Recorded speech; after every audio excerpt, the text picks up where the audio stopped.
Hey everyone, welcome to The Mean Show.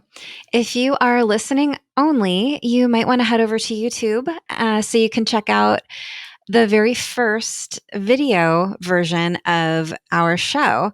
You can check out the cute tops that we're wearing, and you can see our guest this week, Debbie Mink's amazing hair. It will be worth it, I promise. Debbie is a really creative woman who I am really excited to have on the show this week. She is has found herself needing for her family to integrate her creative life and the need to have a substantial income in San Francisco, which is one of the most expensive cities in the world. So she talks about how she's done that over the years. And she started out as a ceramicist. She's been a burlesque dancer. She performs spoken word. And she also has a new course called How to Children Close Your Ears, How to Unfuck Yourself. She has written a really fun song also that you will hear a little bit later. You don't want to miss that. A few other things I wanted to mention. My schedule has been a little bit sporadic because we are moving out of our home where we've lived for the last 10 years.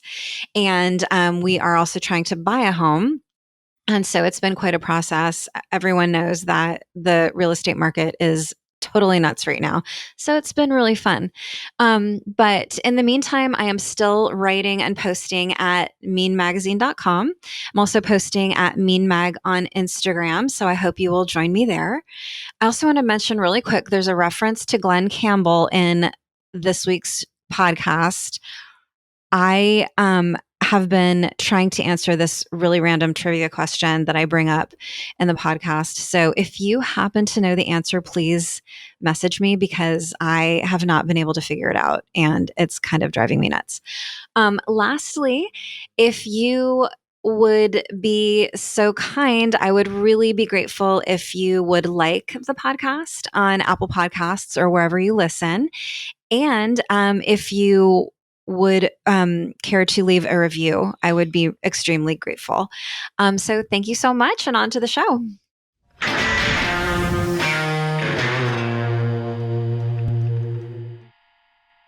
All right. Debbie Mink, welcome to The Mean Show. Hi. Oh my God. I'm so excited to be here. You got me. Not you got me. You gave me a reason to wear my world domination suit and get up today, put on some makeup, all my jewelry. It just feels so good. So thank you. Thank you for having me. Yay. And thank you so much for being my video guinea pig. This is the Ugh. first time I've done video on the podcast. And so I also had a reason to put on like anything. Literally, I think this is the first time I've put on like I've gotten ready for something that feels like work related. Like I've gone to a couple Mhm. of outdoor masked get-togethers with friends, like obviously small ones and stuff, but I would have a mask on. So, and I should have worn like more prominent lipstick because I had the opportunity. But but I guess I'm easing into it. But anyway, I'm so excited that you're here and you're doing some really cool things and I want to hear all about it. Oh, So, thank you. I thought maybe we could start with your whole idea of helping women. And my 8-year-old can hear me right now. I have to explain later that adults can swear. But Okay. but So your don't swear. no, you totally can swear. She just gets a little bit like, "Oh my god, he said the F word." It's okay. Um, we're working on that because it's like adults can say that sometimes. I'm trying to get her to understand that like it has a place, but not like it's not okay for you to say it like at school or something or at all really for an 8-year-old. It's a little confusing. Right. But anyway, okay. It's very So the confusing. And it's actually something that I no, was go just ahead. going Go to say ahead. real Go quick, ahead. it's actually something I'm struggling just with the F word and dropping the F bomb. I'm totally Yes. struggling it with my own kids as well because I use it on the regular and it's okay for me, but it's not okay for them. And my husband is actually, it's so fascinating. He looks totally like um liberal and arty, but he has some like very old school kind of views where he doesn't want the kids cursing. Right. And so it's a real interesting process of like where where do you draw the line? Because for me the F-bomb is like it's part of my natural conversation. And I will try not to use it as much for the show right now I don't want you to because think your that daughter's somehow listening. I am not offended by it, and actually she can't hear you, so you say it all you want. It's just me. Um, but Okay, so cool. anyway, just tell us No, but yeah, I yeah, so understand.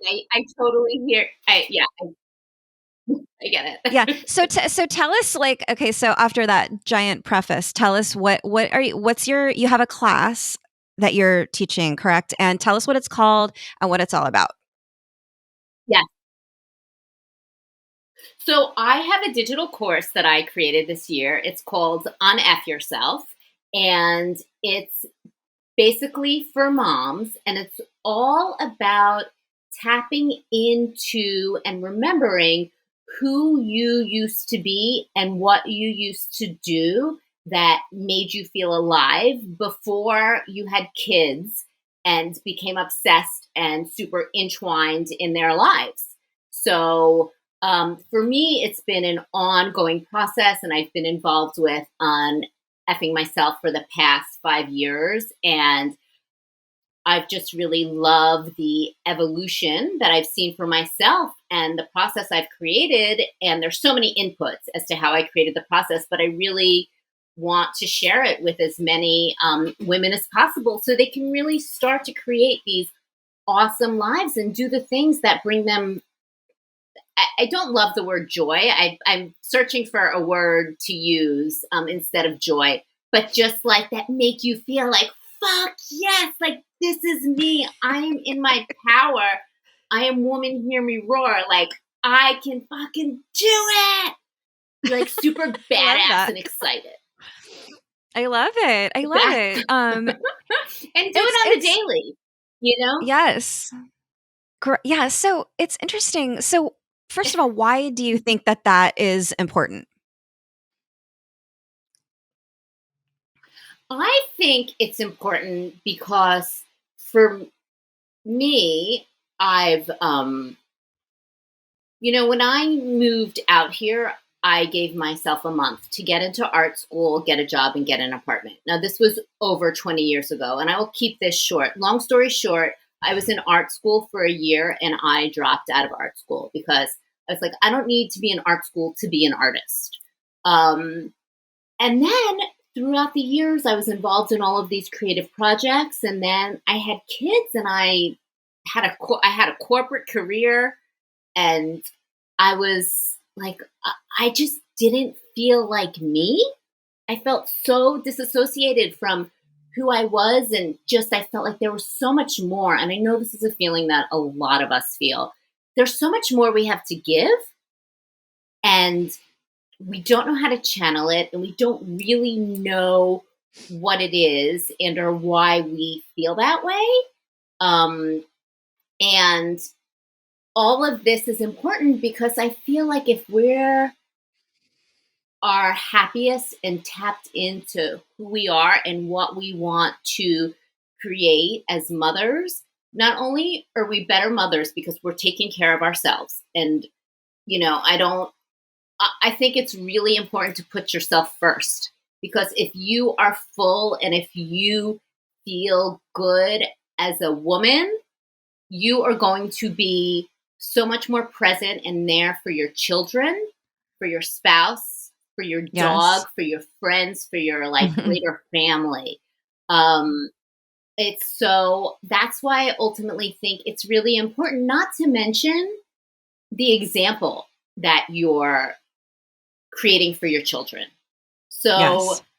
there's so much that they can learn from it through the process of watching you fail or watching you have an idea and going after it. And I really love when I can loop my kids into my process so they can experience creating things and know that there are no you don't have any of these self-limiting beliefs like that's all you need to like grow beyond those and don't let those limiting beliefs hold you back like you can do anything And it's so important. Yeah. And I want them to know that and lead by example. So that's a long-winded I answer love as to that. why I think it's No. important. No, I think I agree that that is so important. When I think about when I was younger, I wanted to put off having kids because of all that, because I feared losing myself and losing my career. And so I kept thinking Mhm. like, oh, not yet, not yet, not yet. And sometimes, that can be a bit of a trap too, because then, obviously infertility and, um, you know, I'm, overall happy with the way things have worked out so far in my life. Mhm. But That's great. but It would suck if it was yet I another know. answer. I know. Yes. Um, but yeah, I mean, it's important to sort of integrate that. Like you can be a mother and dedicated to your family, but also be true to, who you are. Especially if you're a creative person, it's really difficult, I think, because being creative doesn't always make money. And then so what you're doing gets sort of cast aside because if you have a partner Mhm. who's making a lot more money, it's hard to argue, well, like I need to be able to do the stuff that I want to do that makes me feel fulfilled because it feels like maybe it's not contributing to the family in a real way. So it's hard to integrate that, I think. It is really, really hard to integrate it. And let's be real, unless you are like, have made it big in one of the first .com booms out here, you need to be a two income family. Like Yeah. in my family, we personally do not have the luxury for me to only create and not bring in income. So the thing that I really teach in my course and that I think is so important is that it's all a process, right? Like everything we do, we're progressing through. We do not, I really focus on mindset a lot and knowing Mhm. that kind of like first starts in knowing that the belief that you're worth it, like that you are worth it enough to create this time for yourself. And what I end up speaking about in the course is that it's not about, you're not going to change your whole entire life overnight. It's all about figuring out these little teeny steps and little ways in which you can create this time for yourself. And even if Mm. you can get just start with as little as 15 minutes a day, that's Mhm. amazing. So it's not like I'm a creative mom and I get like 15 hours of the day to be creative. No, I have to fit it in to pockets of time and be really rigid with my time and create boundaries and also give myself grace because as you know with children in the house it doesn't always happen and go down as you anticipate. So even if I'm super Yeah. clear and rigid with my boundaries and like and now we're in corona lands, but like I have Mhm. taught my children to, I do not make them breakfast, I do not make them lunch, they are on their own and I have like my whole I have Good for my you. whole yeah. I mean, it sounds great, but then I know they're not eating healthy.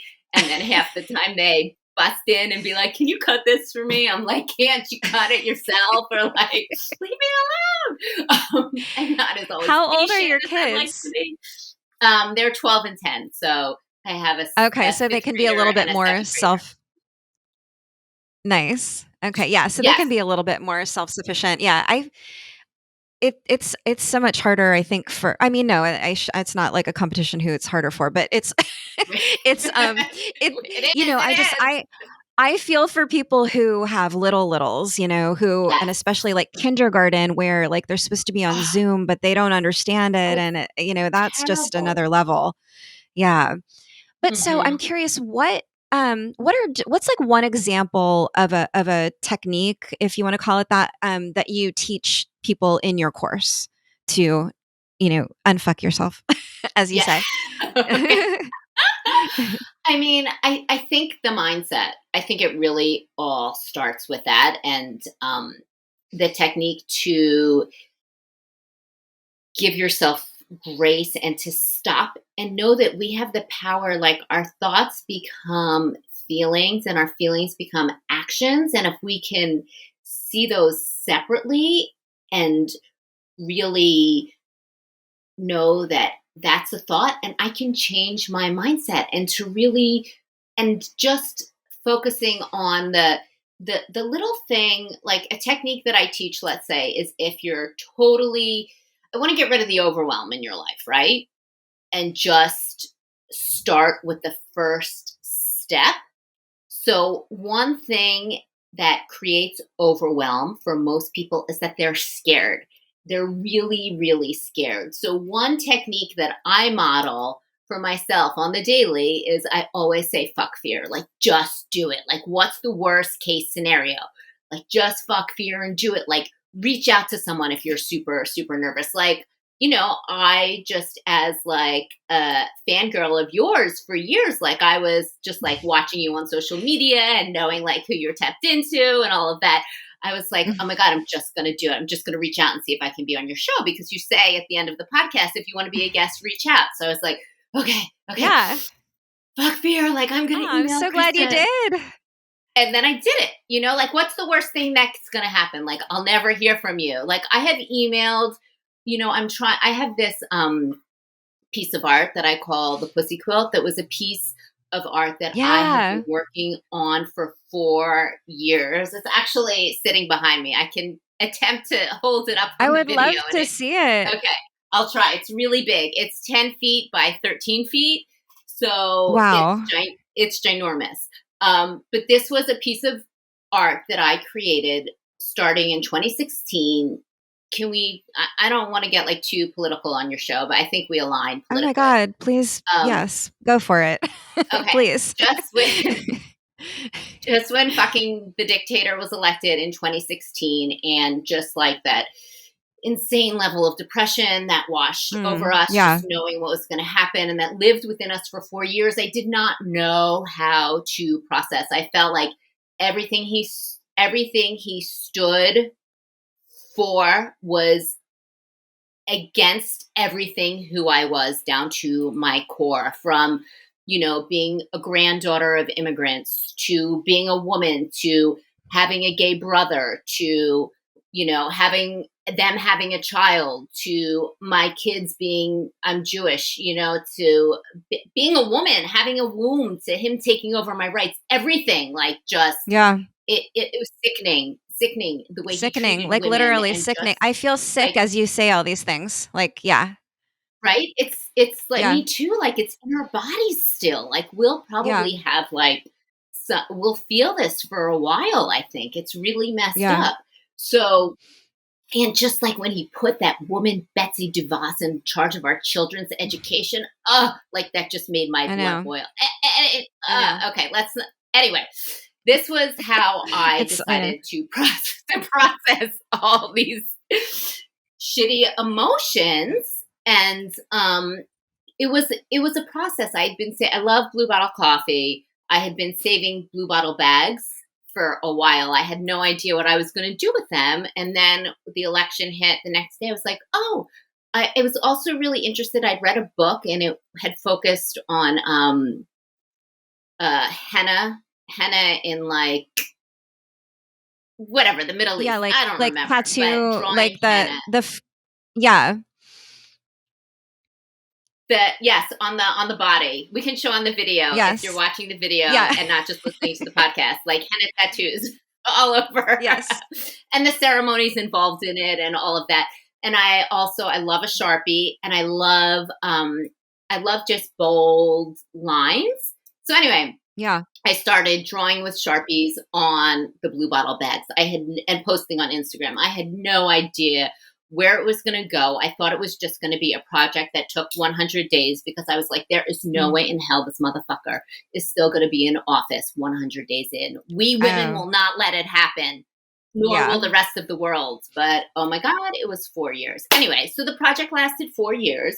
My goal was to finish it before our current, the election in 2020. Mm-hmm. And I had no idea how to put these bags together, what I was going to do with them, et cetera, et cetera. And then finally I had an idea to sew it into a quilt. because there's so much about quilts, all the stories tied up, the deep history of quilting, um, women sitting around. And I just thought it would be a great way to display all this work. I had no idea how to sew, so then I had to reach out to a couple of different people to help me. The first woman who was going to help me couldn't, and blah, blah, blah, blah, blah. I got my good friend Carrie. Thanks, Carrie, if you're listening. Oh my God. And my neighbor Sally. Thanks, Sally. They taught me how to sew. Sally gave me her sewing Oh my machine. God. And we sat in That's my amazing. backyard, Carrie and I, and we sewed this thing together. It's amazing. And here, I'll show it. You're not going to get the full effects Yeah. because it's, like I said, 10 feet by 13 feet. And then I had to find somebody to make a display for me to hang it. And now I'm trying to find somebody to buy it, or a gallery to show it, or something. So this comes full circle to reaching out to people and just saying, fuck fear. Like, I'm emailing museums. I'm reaching out to people who I don't know to see if anybody's interested in it. And so far, I have not gotten results. Like, nobody's. This is the back. Well, it's double-sided, but I can't flip it right now. Wow. But this is. Oh my God. I don't know if you can really. Wow. Oh my God, so heavy. Oh my God. This is part of it, and they're all like individual coffee bags, and like you can't see the color. It's sewn together with like hot pink, fluorescent green, orange, and blue stitching.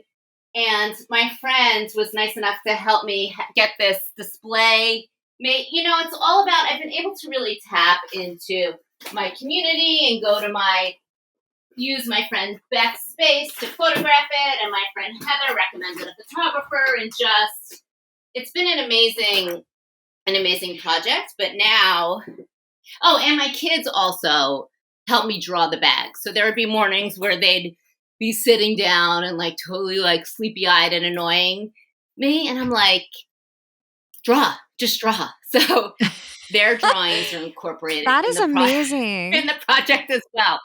Oh my God, because I had seen pictures of it. And it took 4 years. I had no idea it was that big.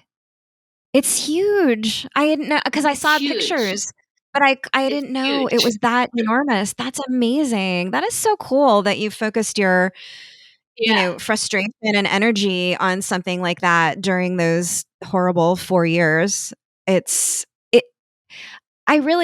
glad we're having this conversation, because I've just done that thing that we're not supposed to do, and I've sort of checked out since Biden was elected. I'm like just so relieved, and like I know intellectually that like everything's not like fixed all of a sudden, but my energy just got kind of sapped, and now I'm like, I got to get back into it though. Like, it's really important to not just like rest on our laurels or something, because that's not going to work.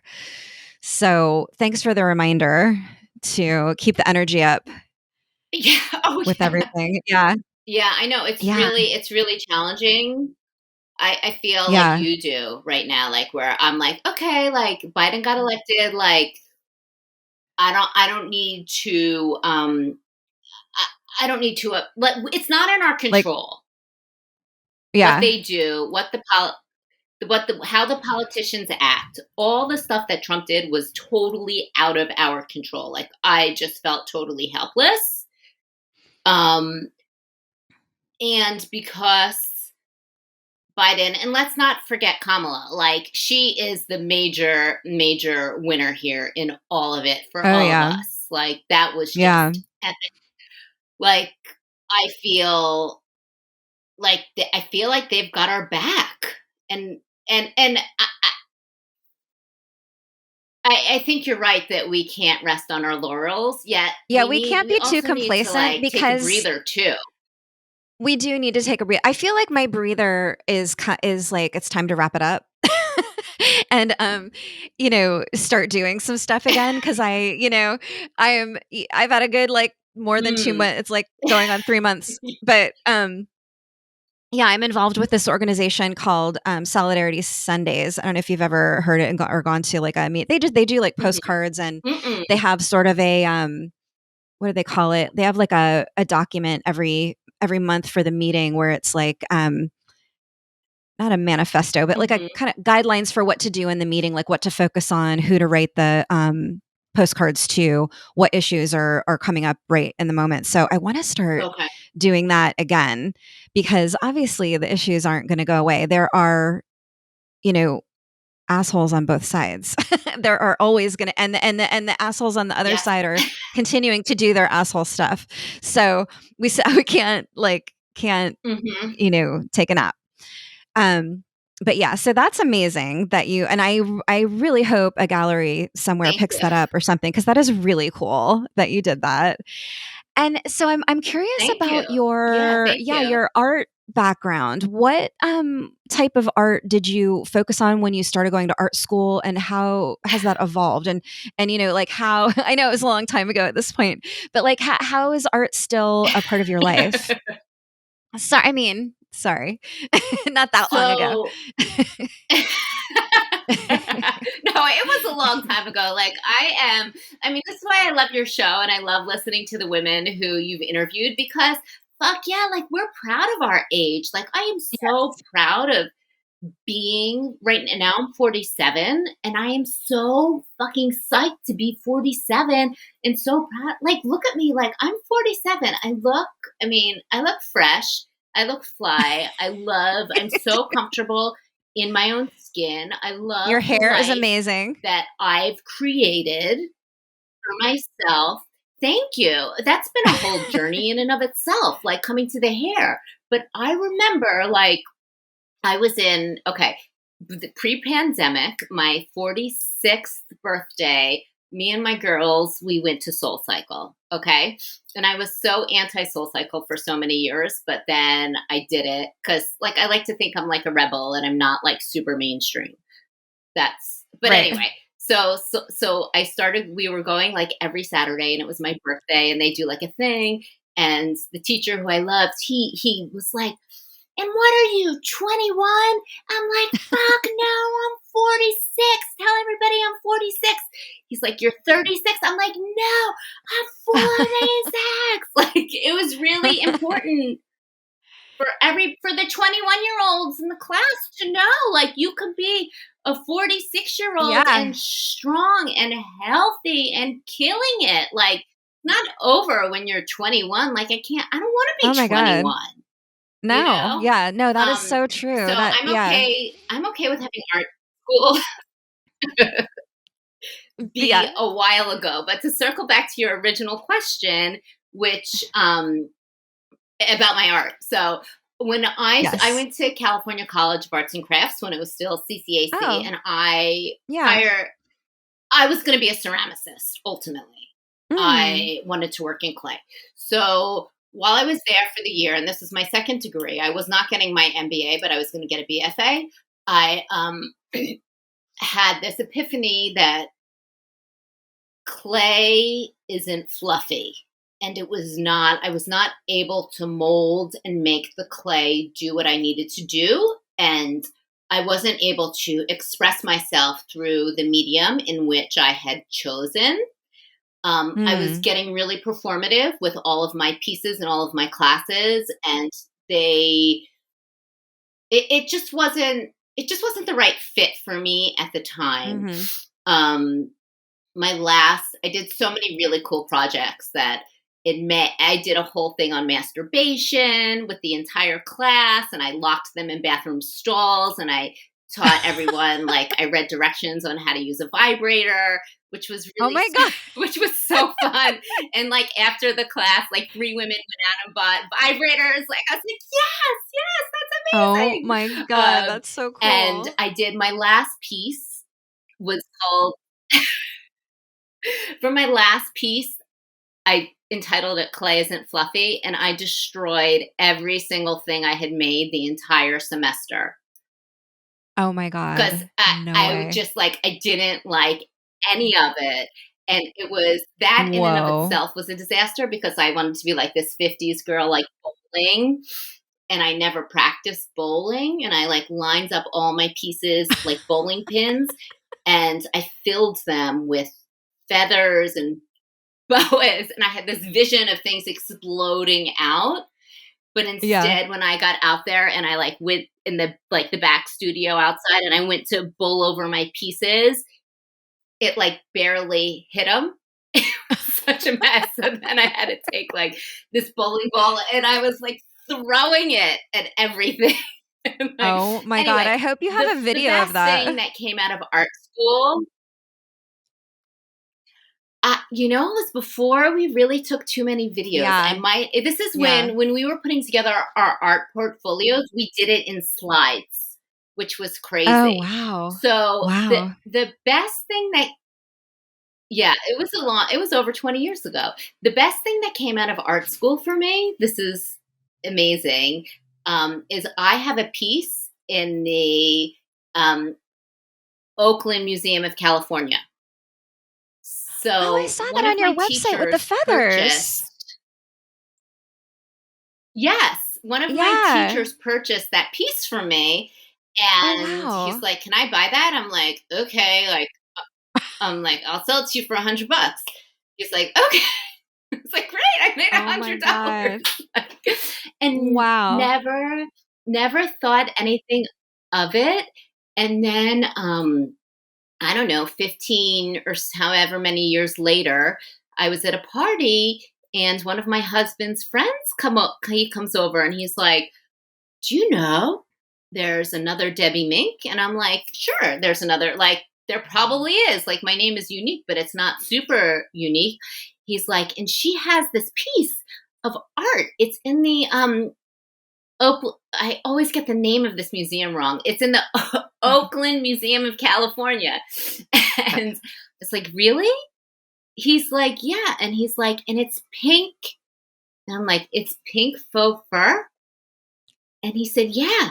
And I'm like, "It's a cup and saucer?" Because I had done it. The assignment Oh my was god. um, take an artist from the past and create something like they had created, but in your own way. So I did a take on Magritte's faux fur cup and saucer. And I loved that because A, it Mm. was fur, it was fluffy, and she was all about challenging everyday objects and the use of everyday objects and our interpretation of them. So I had made this pink faux fur cup and saucer. But anyway, so I finished his sentence and he said, "Yes, well, this piece is in the Oakland Museum of California." And I said, "No way." I had no idea, no clue. Oh my So god. then we That all is went to visit it crazy. and it's been really fun. How did it end up there? So the teacher donated it and I Okay. have since reached out to him to like I just haven't heard back. I keep reaching out to him because I thought this would be an awesome story for my podcast just to kind of Yeah. tell the story of this piece of art. I've been in touch with the And have him museum on and it? a lot about it. Yeah. And yes, totally have him on it, like That'd figure be out like cool. what inspired him to buy it, why'd he want to buy it, why'd he donate it. But I have not had good luck in getting a reply. Again, I said fuck fear and reached out. But yeah. Yeah. So it doesn't always end with, it's all about the process and doing it again and again so you can build confidence. Like that's the other thing that I teach in my course is you don't have, you're not going to wake up and all of a sudden be confident if you haven't taken these Yeah. small steps to believe in yourself and to be confident in what you're doing. So it's all this progress over time. And I like to show something that I really take to heart is showing my process in action. Mhm. So, Mhm. you know, back to kind of tying this into the evolution of my art. So I after art school, I had found the Devilettes, which is a synchronized go-go dance troupe. And we were Okay. super, they still exist. I'm not a part of the Devilettes anymore, but in the late Oh, 90s, you founded the we group? basically bought back the burlesque scene. And Oh my god. I did not found the group. No, no, no. But I was a part of Oh, like this first wave of the dancers. okay. So I remember so that that was a whole big scene. creative focus for me for a couple of years. Do you? I remember that scene. Yeah, yeah, I remember that, like, when burlesque really sort of made a comeback, and it was really cool and fun. It was very feminist, like a feminist take on it, right? Yeah, it was. It was like all shapes and sizes, all ages, Yeah. all dance abilities. Um, it was Was really this, it, and it's still going on. So that's really really cool. So that was. that's Go ahead. amazing. Was this in the 90s? Because I know burlesque is different than stripping per se, but, I had a previous guest, I don't know if you listened to that one, but, she was part of the, Lusty Lady Union. She actually started the Lusty Lady Union. If you Do you remember that whole scene? It was like a big story in the news, like, ongoing. I do vaguely remember, with the lusty lady because it had to do with the strip club, right? And them like Yeah, yeah. not being paid proper. Now I'm totally making it up. So I just remember seeing No, lusty that's true lady though. in the Yeah. news, but I don't.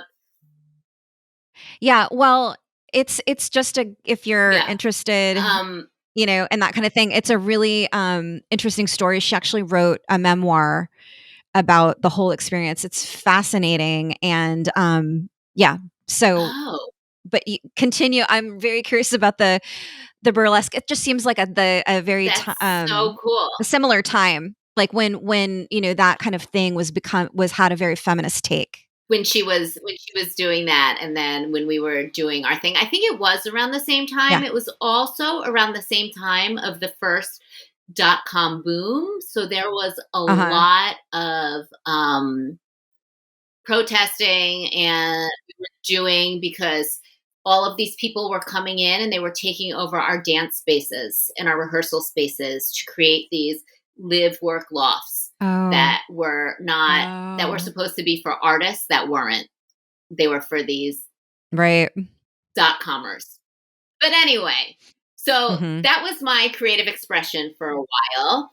And after art school, I did the Devilettes, and I did two individual installations that I pieces that I created that were all of my pieces evolve over time, and they do. One piece was called a lot of my pieces are expressions of things over time.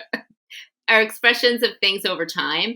So one was a piece called Binge, and I was a waitress at Boogaloo's, and it was all about like the food Oh. waste and like a video of us scraping all the foods into the trash can and what goes Oh. on with waitressing, tied in with like imagery of me. I was a binge eater, like I was struggling with binge eating and Oh, wow. like eating all this chocolate and like all this candy and like projected in the space on a wall full of plates, and on the floor was all this chocolate that you could eat and interact with the piece. I did a Oh, piece that was wow. called 5 Years in Hair, where I saved all my hairballs from the shower for 5 years Oh my and god. then installed them on the wall. Oh my god. Installed them on the wall, and I saved all my product bottles. Because Oh, I was wow. curious one day. I was like, "What am I losing my hair? Like, what's going on?" So that was a piece I did, and then I didn't do anything for years. Like, then I Mm. got married. I had kids, and I didn't create anything. I was like, I had a corporate career. I felt very unfulfilled. Um, Hmm. very lost, and like I said earlier, like I knew I had so much more to give, but I didn't know what it was. So I started working with a friend who was a life coach, and through our process I was able to tap back into my creativity. So the first piece that I did kind of in this evolution of me, who I am, is we had to move out of our rental that I'd lived in for 19 years because the Oh my landlord god. raised the rent an exorbitant amount. That's happening to me right now. It's not a not the rent is not. Yeah, we've lived here for 10 years. She's not raising the rent. Uh-huh. She's just ending our lease because her daughter's going to move in. Ugh. That was always a Yeah. fear of mine in that place as well, that, like, that would Yeah. happen. That's are you how are you doing? How are you dealing? Well, we found out in January, and we've immediately started looking because we've been thinking about buying, over the years, but Mhm.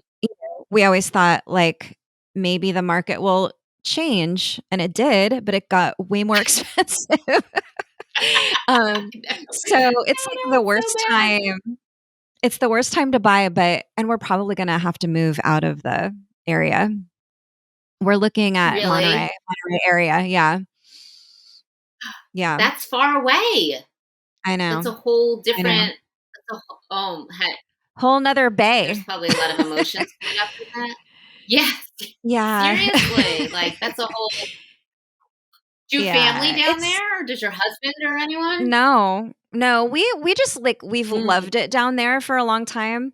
Um, mhm, and we've been just, like, we're not bound. I mean, that's the one fortunate thing about the whole situation is that we're not bound to location by our jobs, either of us. mhm, So, okay. we were looking sort of in the North Bay and the East Bay, and then my husband just found these places near Monterey, and we were like, "Oh, let's go check that out." And we kind of love them. So I think that might be what we're going to do. Yeah, but anyway, that's a whole other story. That is um that is I didn't there's mean to I interrupt your mean, story. no, no, it's great because it's true, and I mean, it happens all the time, I feel like there's And definite, it really blows up your life. yeah, there's definite Yeah. insecurity around being a renter. It totally blows up your Mhm. life, and at the same time, it's gonna open up so many new doorways and experiences for you that you don't even Yeah. know yet, right? Like Yes. to really get woo woo, it just is going to start.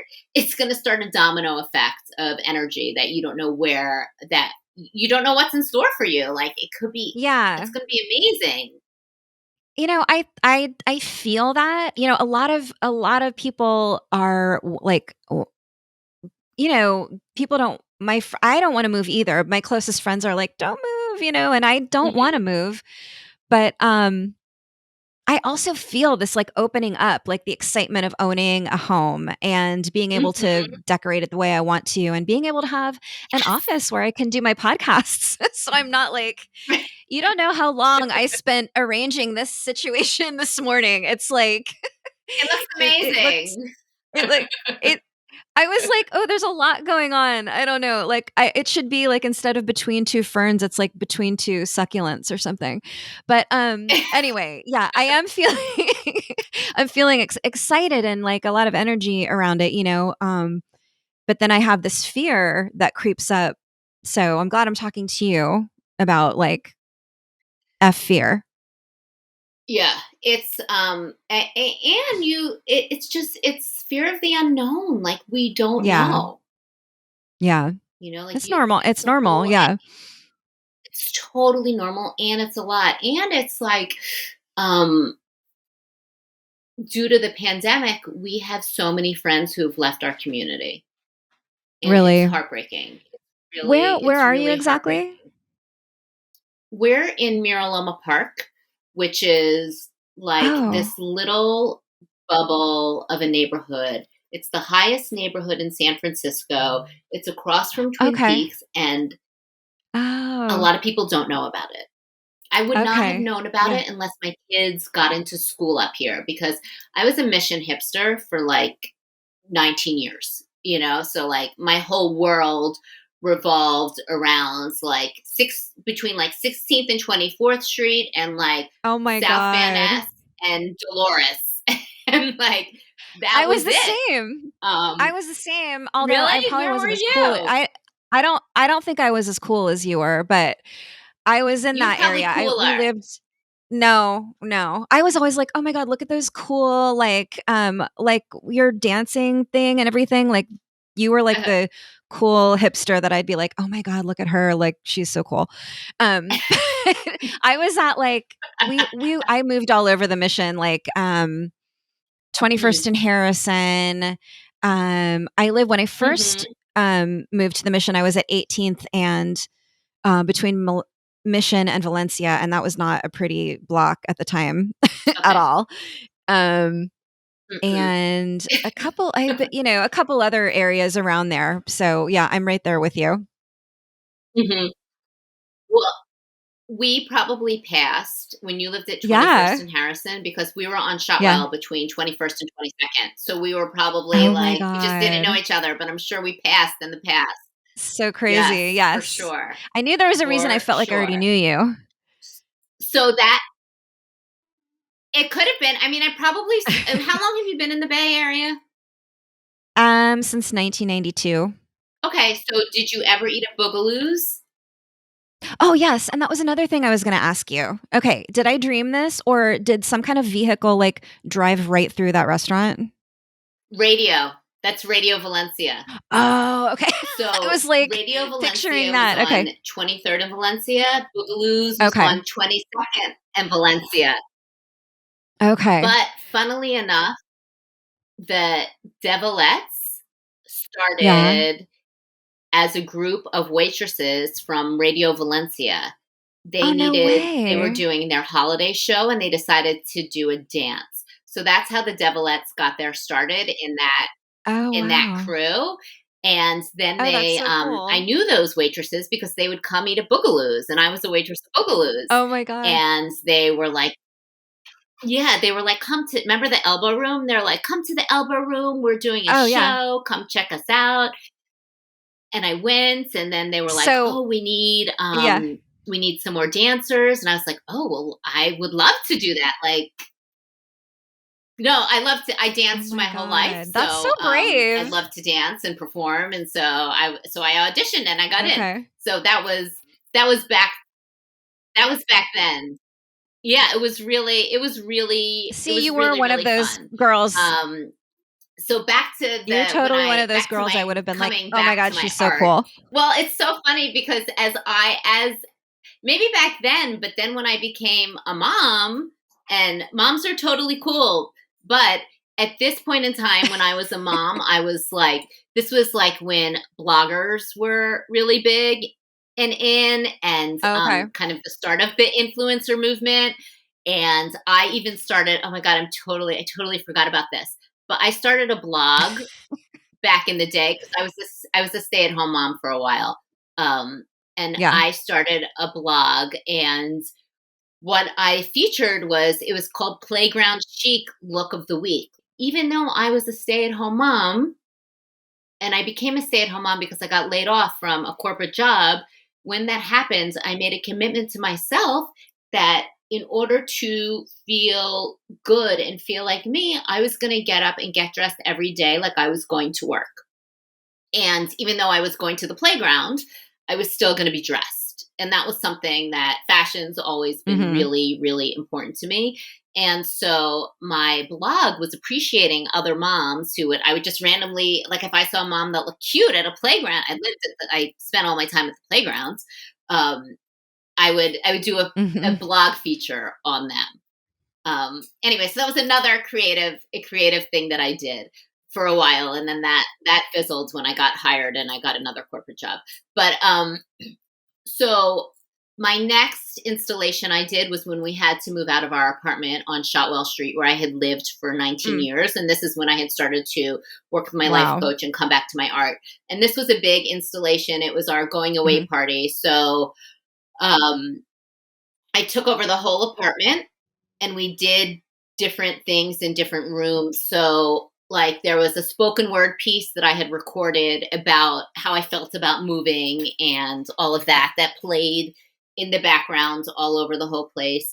There was in the main room where you walked in, I had done a display. I had started a business in the like early 2000s, late 90s that totally failed. And I made tampon cases, lipstick cases, wallets, and and a condom case. But so I Nice. had all these cases that I had created and had manufactured. I had like over 1,000 of these cases that I was It's a great unable to sell. idea. They're now sitting in It's a my great idea, parents' though. hallway if anybody wants a Oh tampon my god. case. And thanks. So I did a thank you, thank you. I did a display of all these cases that were all over the floor. And then we had a wall. I wanted to do like an then we had one of the walls. I wanted to do like an Instagram wall.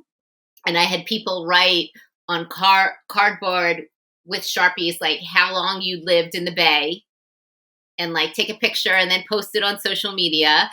And then we had my friend who was a life coach. She was in one room giving mini coaching sessions. And then we had another room that was set up for recording, just if you wanted to tell your story about living in San Francisco. So that was my first foray back into creating art again. And it keeps Cool. Okay. evolving. That's amazing. So I'm curious about your corporate jobs. What did you do? I mean, I'm hoping to get another one because I got laid off when Corona hit, and I need another Uh-huh. corporate gig quick. Um, so I've been interviewing. My corporate experience is e-commerce. So I have worked with the Okay. biggest e-commerce sellers and retailers out there. I my specialty is marketing and site merchandising and really optimizing websites to make the most sales. That's it in a nutshell. Nice. Okay.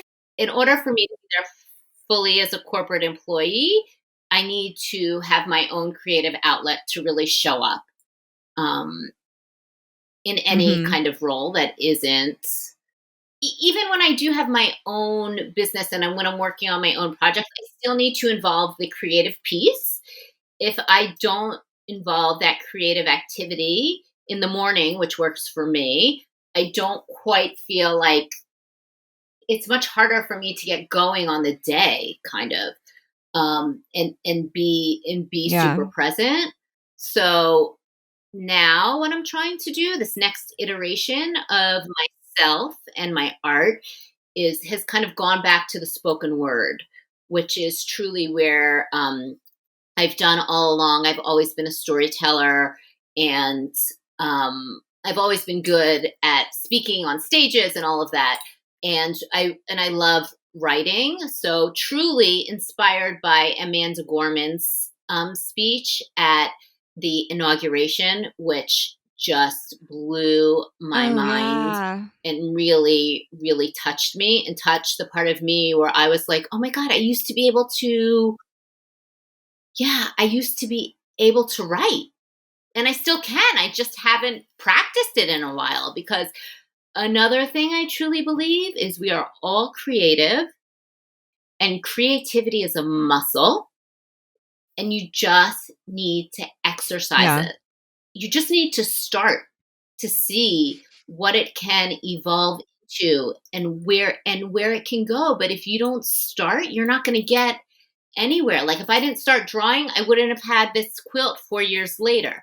So now what I'm working with Yeah. and working on is creating these little mini spoken word pieces, kind of, I don't even know, I'll just call them spoken word pieces that take different forms, but I'm trying to do it within an hour in the morning, video it, write it, video it, post it um, on social media just to inspire people to create for themselves. And these are pieces in process. Like they're not final pieces, and I create them in less than an hour. So it's definitely just a first shot at it, and just kind of I love if people give me words to focus on rather than and I think of my own too, but That's it's cool. always fun if somebody's like, "Oh, write about this," and then I'll like think of something to really inspire me. So that's kind of where I am now. Oh my god.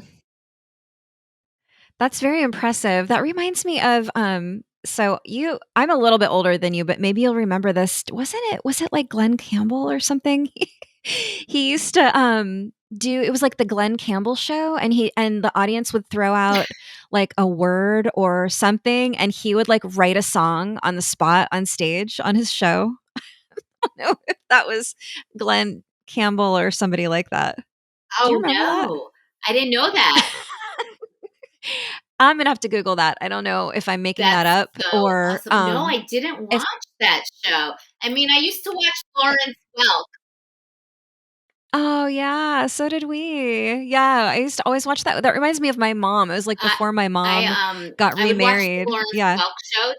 Yeah. yeah, yeah. It was, like, the thing we would do together. Mhm. Yeah. Saturday nights. Yes. Oh my gosh, I'm glad you remember that. It was really, really fun. Um, I was gonna mention oh, I know what I wanted to say.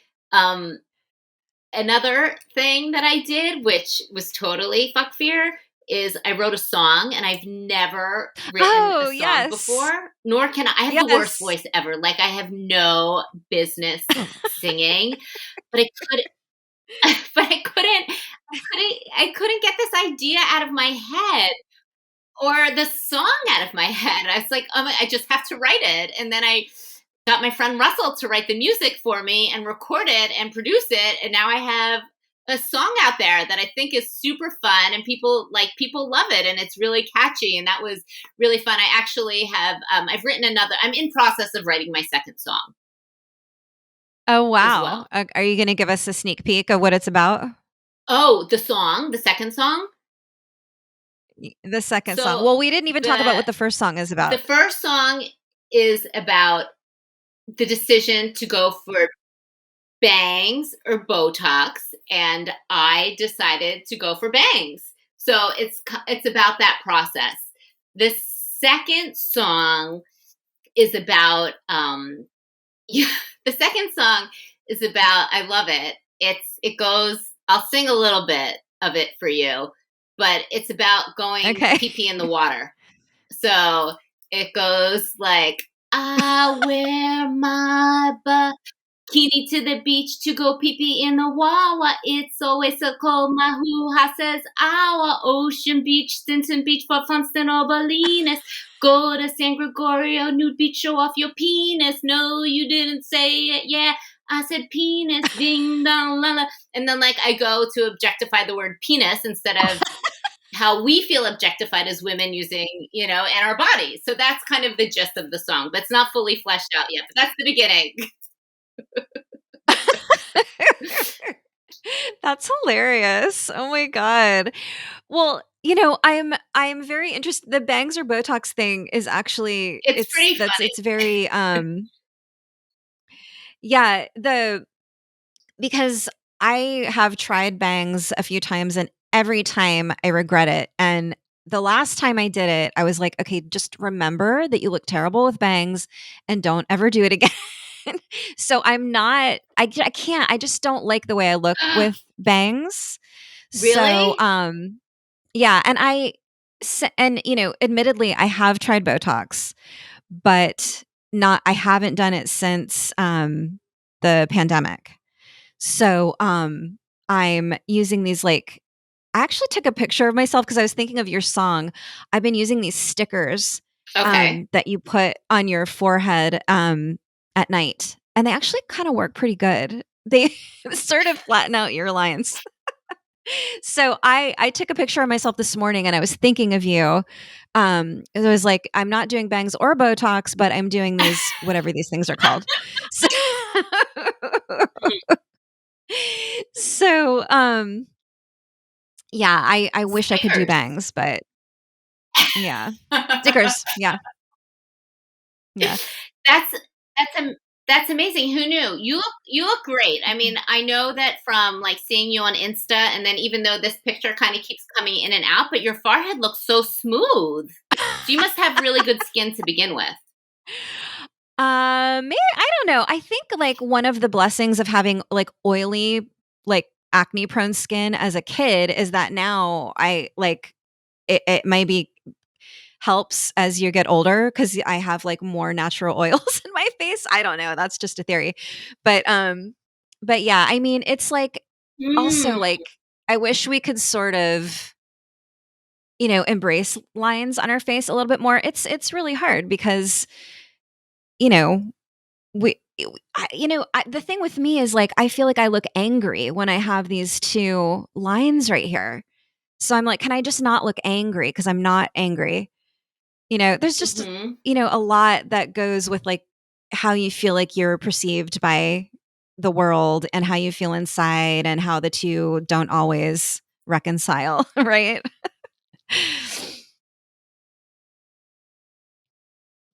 Right. I mean, even for like even on this past job search that I've done, which has taken over a year. I've almost been unemployed for a Wow. year. Like Right. I'm to the point where I don't feel like I'm 47, but people I'm up against could be in their late 20s and they could, look a lot better physically or whatever the hiring manager is expecting. Like you just don't know. There's so many things out of our control. And for me, um I agree. Like I don't want to look angry either. Fortunately, my bangs cover it. But what's become super duper apparent to me now, especially as I'm doing these videos on Instagram and doing my spoken word piece in the morning, usually in my robe, because I do want to show people like I don't believe in all like the getting all dolled up and fixed up for Insta. Like just show up. The trend is no longer like the perfect photo shoots for every photo you post on Insta. The trend is now like be you and show up as you are. And that totally works for me Yeah. because I'm in my robe a lot right now. But what I'm obsessed with on my face is my bags under my eyes. Like my bangs hide my 11s, Oh, but like we all these, have our like I'm things. ready to call a plastic surgeon and get this fixed like ASAP. It's really crazy. That book by, Nora Really, Ephron, well, I Feel Bad About My it's Neck, that's covered up like so I my can't see it. the yeah, that there's a reason for that.